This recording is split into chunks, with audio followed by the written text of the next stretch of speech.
सभी प्रियजनों से मेरा जय श्री राम। श्री रामचरितमानस एक ऐसा मानस है, ऐसा महाग्रंथ है, महाकाव्य है कि आप उनकी कहानी तो जानते हैं, लेकिन जितनी बार सुनेंगे उतनी बार आपको रस मिलता है। एक छोटी सी कहानी है, महाराज दशरथ और जटायु जी की मित्रता की कहानी। ये कैसे मित्रता हुई। एक बार दशरथ जी गुरु जी के पास गए, त्रिकालदर्शी गुरु वशिष्ठ। आया शरण में आपकी दशरथ मेरा नाम, गुरु वशिष्ठ के चरण में करता दंड प्रणाम। दंडोत प्रणाम किया उन्होंने। जैसे दंडोत प्रणाम किया, महाराज को देख करके गुरु वशिष्ठ के मुखारविंद, उनके चेहरे में वह चमक नहीं दिखाई दी, खुशी नहीं दिखाई दी, चिंता की लकीरें दिखाई दी। महाराज दशरथ ने देखा कि गुरु जी के अंदर चिंता की लकीरें क्यों हैं। जानने की इच्छा व्यक्त की उन्होंने। मैं दास आपका, रघुकुल की आन इन चरणों पर, है कौन सा संकट शीघ्र बताओ, दिख रहा आपके मुखमंडल पर। स्पष्ट दिख रहा है मुझे, आप शीघ्र बताएं। रहा नहीं गया उनसे। बोले बोले त्रिकालदर्शी, सुन राजन, शनि प्रकोप हो रहा अधिक अधीर। जो शनि है उसका प्रकोप बहुत तेजी से बढ़ रहा है। तुम्हारे राज में सुन राजन, नहीं बरसेगा 12 वर्ष तक एक बूंद भी नीर। जल की एक बूंद भी नहीं गिरेगी।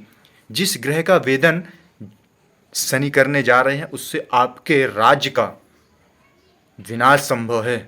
बिना देर किए महाराज दशरथ रथ सारथी लिए दशरथ आक्रमण किए शनि की ओर। शनि की कुदृष्टि जला रथ सारथी। शनि की कुदृष्टि जिस पर पड़ जाए, शनि की कुदृष्टि पड़ी, रथ और सारथी दोनों जले। महाराज दशरथ नीचे की ओर गिरने लगे। राजन गिरने लगे धरा की ओर। तभी क्या होता है, गिद्धराज जटायु देखते रहे। गिरते देख जटायु ने पीठ सवारी बना लिया, सवारी होकर पीठ पर राजन दिव्य अस्त्र कमान चढ़ा लिया। राजा ने जटायु की पीठ पर बैठ करके फिर दिव्य अस्त्र निकाला और कमान पर चढ़ा लिए। नीत के साथ चलो और प्रीत को नहीं तोड़ो।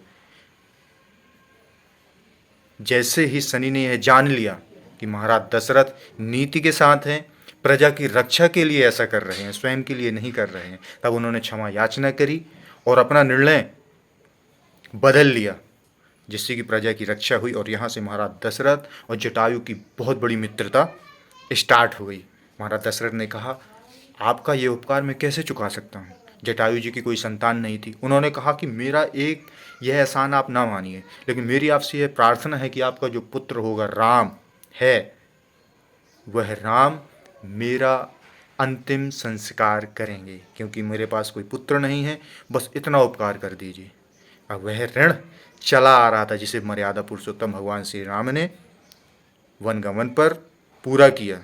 मरते मरते भी दशरथ वंशज श्री राम, मर्यादा पुरुषोत्तम श्री राम की भगिनी माता सीता की रक्षा करते करते जटायु ने अपना प्राण त्याग दिए, है ना। यह था पक्षी और मानुष प्रेम, जो कि आज के वर्तमान कलयुग में बहुत दूरियां हो गई हैं। लोग खुलेआम भक्षण कर रहे हैं पक्षियों का।